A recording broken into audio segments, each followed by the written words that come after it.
कि तुम्हारी पोल पट्टी खोलने लग जाए तो क्या हो, तुम्हारी पोल पट्टी खोलने लग जाए तो क्या हो, अगर मंदिर की मूरत बोलने लग जाए तो क्या हो। बताओ ब्रह्म बेला में जहां तुम पाप धोते हो वही सरयू का पानी खौलने लग जाए तो क्या हो। आज सरयू का पानी उबाल मार रहा है। इस देश में दलितों के लिए, पिछड़ों के लिए, आदिवासियों के लिए, अल्पसंख्यकों के लिए, उनके अधिकारों की रक्षा के लिए भारत के संविधान में बहुत बड़ी ताकत उनको दी गई है। लेकिन जब वो जातीय जनगणना की मांग करते हैं, आप उनकी मांग सुनते नहीं।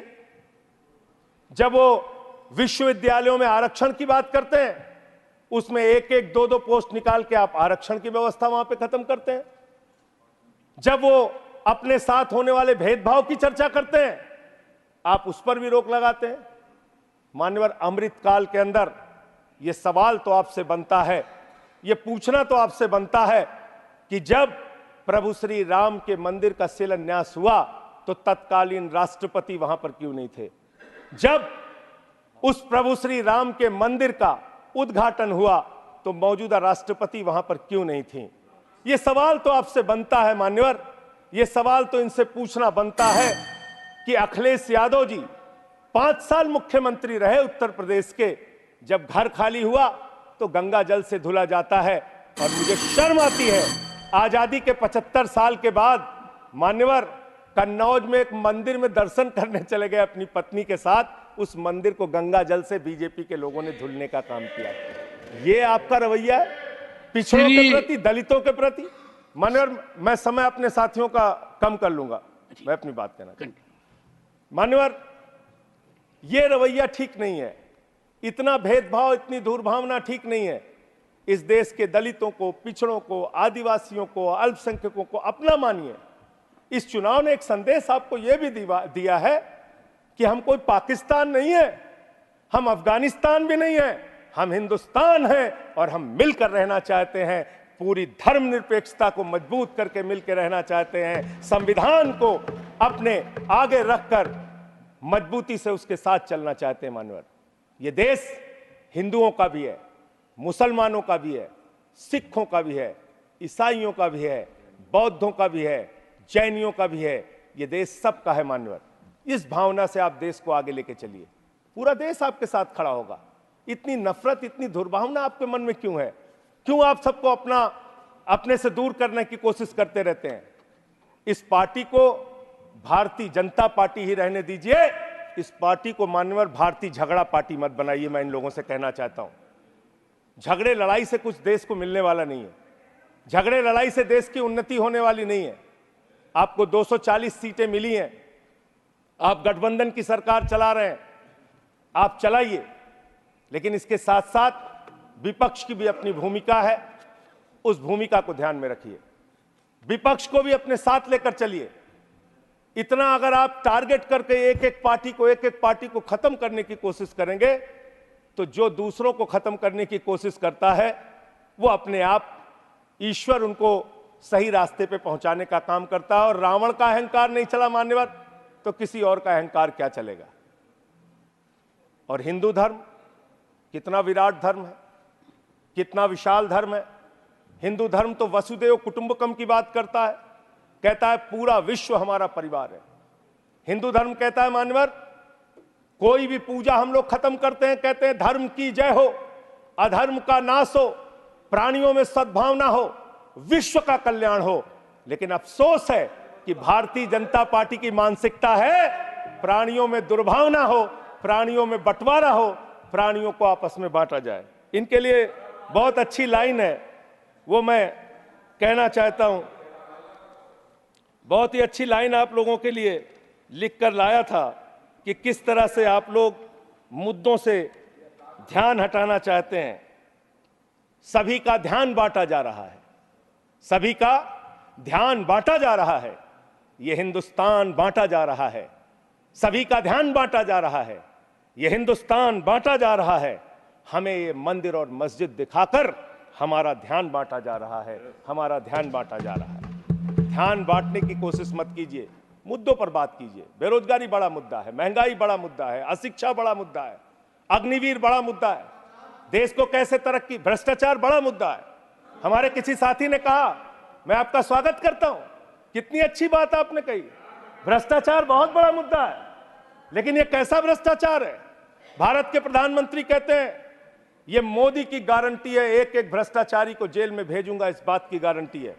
मुझे खुशी हुई, प्रसन्नता हुई प्रधानमंत्री के इस बात को सुन के, लेकिन जब मैं देखता हूं महाराष्ट्र में 70,000 करोड़ का घोटाला करने वाला बीजेपी के साथ, छगन भुजबल बीजेपी के साथ, नारायण, ठीक है नाम नहीं लेता हूं, नाम नहीं ले रहा हूं सर, देखिए डिलीटेड, मैं दूसरा बस खत्म कर रहा हूं। सुनिए, जो सर एक सेकंड, भ्रष्टाचार के खिलाफ एक सेकंड, इस सरकार ने ईमानदारी का संकल्प लिया। Ramesh, first you are speaking while sitting on your seat.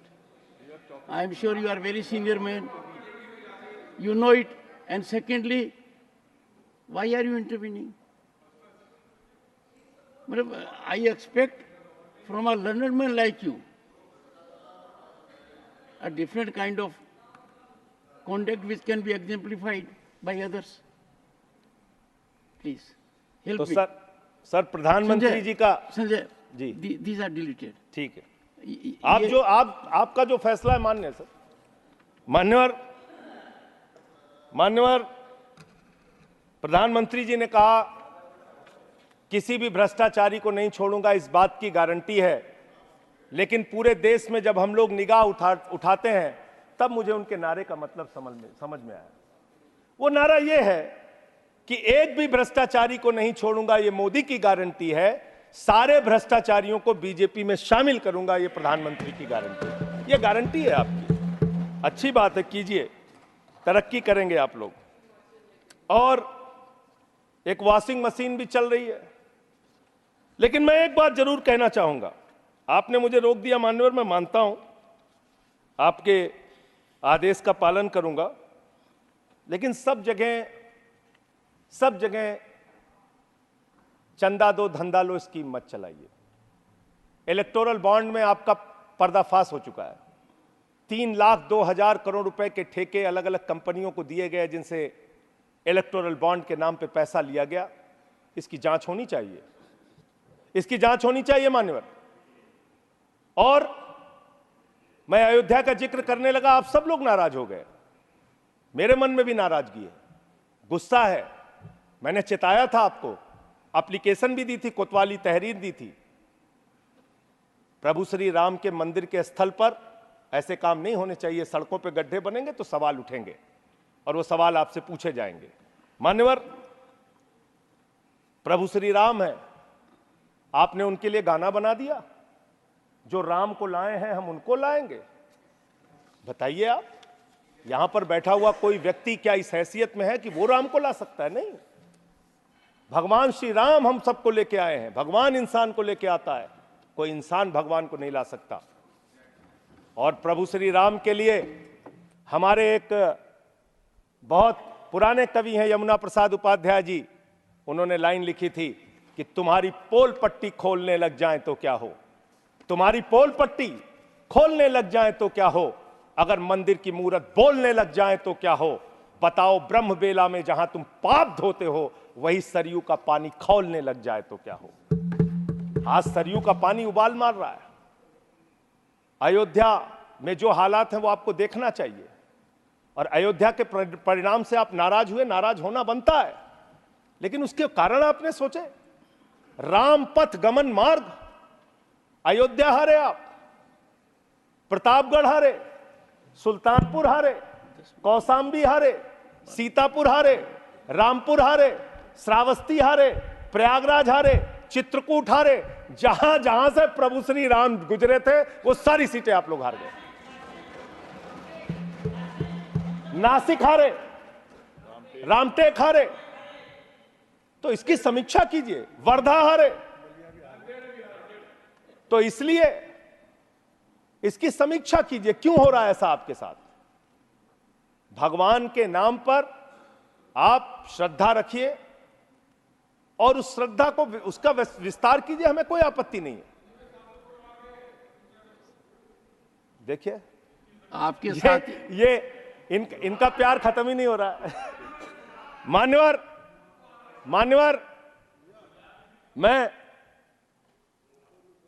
मैं सिर्फ इनसे इतना कहना चाहता हूं, आप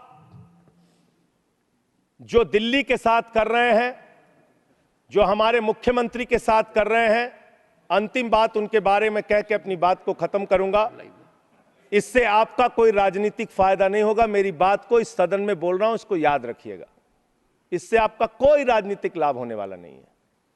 और आप 1925 की संस्थाएं, 100 साल हो गया, 100 साल पुरानी संस्थाएं, वहां से निकले हैं आप लोग।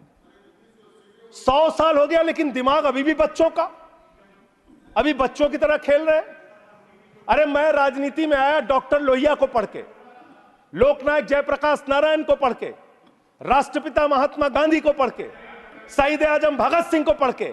आप सोचते हैं कि आप अरविंद केजरीवाल को जेल में डाल के, सिसोदिया को जेल में डाल के, सत्येंद्र जैन को जेल में डाल के, संजय सिंह को जेल में डाल के हमारी पार्टी को खत्म कर देंगे?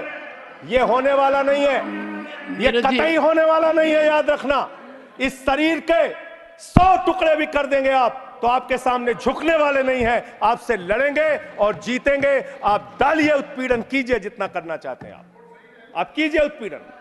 6 महीने जेल में रखा आपने सोचा आपके सामने नतमस्तक हो जाएंगे? इस मां भारती ने बहुत सारे बेटे ऐसे पैदा किए हैं जो आपके सामने कभी सर नहीं झुकाएंगे, आपसे लड़ने के लिए तैयार रहेंगे। याद रखिएगा। मान्यवर, आपने मुझे राष्ट्रपति जी के भाषण पर अपनी बात कहने का मौका दिया। 11 महीने के बाद बोल रहा था। बहुत सारे मुद्दे मैंने आपके सामने रखे, जिससे सरकार को चेताने का प्रयास किया। कितना चेतेंगे, कितना जागेंगे, ये तो मुझे नहीं मालूम, लेकिन एक ही बात कह के अपनी बात को खत्म करूंगा कि अभी सवेरा है। अगर आप सही रास्ते पे आ जाएंगे तो अच्छा है। अहंकार के रास्ते पे विनाश ही मिलेगा, आपको विकास नहीं मिलेगा। देश को आप आगे लेके नहीं जा पाएंगे। अहंकार छोड़ दीजिए। ये सबसे बड़ी बीमारी आप लोगों को लग गई है।